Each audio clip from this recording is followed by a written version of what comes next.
Hi అండి. నిన్న pregnancy tips part 1 చెప్పాను కదా! సో, ఇవాళ పార్ట్ 2 అనమాట.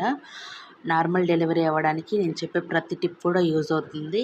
అంతేకాదండి, నేను ఫాలో చేసిన టిప్స్ మాత్రమే మీతో షేర్ చేసుకుంటున్నాను. సో, నేను చెప్పిన టిప్స్‌తో పాటు రోజు 15-20 మినిట్స్ అనేది వాక్ చేయండి.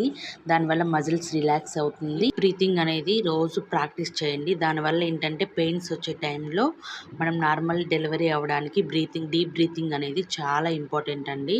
ఆ సిచ్యువేషన్‌లో డీప్ బ్రీతింగ్ తీసుకున్నప్పుడు నార్మల్ డెలివరీ అవ్వడానికి చాలా ఛాన్సెస్ అనేది ఉంటుంది. వాటర్ ఎక్కువగా తీసుకోండి. సీజనల్ ఫ్రూట్స్ తప్పనిసరి తీసుకోండి. దానివల్ల బేబీ యాక్టివ్‌గా ఉంటుంది. కాన్‌స్టిపేషన్ కూడా తగ్గడానికి ఫైబర్ ఫుడ్ అనేది ఖచ్చితంగా యాడ్ చేసుకోవాలి. నెక్స్ట్ స్క్వాట్స్, ప్రెగ్నెన్సీ యోగా, చిన్న చిన్న ఎక్సర్సైజులు ఇవి చేస్తూ ఉండాలి. డాక్టర్ మిమ్మల్ని పట్టి ఏ మంత్‌లో చేయాలి ఎక్సర్సైజులు అనేది మీకు చెప్తారండి. ఆ మంత్‌లో స్టార్ట్ చేయొచ్చు. నేను ఏ మంత్‌లో స్టార్ట్ చేశాను నా ఎక్సర్సైజెస్ అనేది నెక్స్ట్ పార్ట్ 3లో అయితే చెప్తాను. వీడియో అయితే ఖచ్చితంగా స్కిప్ చేయకుండా చూడండి. ఇలాంటి సిచ్యువేషన్‌లో మైండ్ అనేది చాలా పీస్‌ఫుల్‌గా, పాజిటివ్‌గా, రిలాక్స్‌గా ఉండాలండి.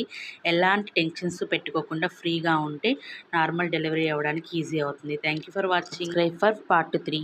ఈ టిప్స్ ఖచ్చితంగా పాటించండి. నేను పాటించడం మీతో షేర్ చేసుకుంటున్నాను.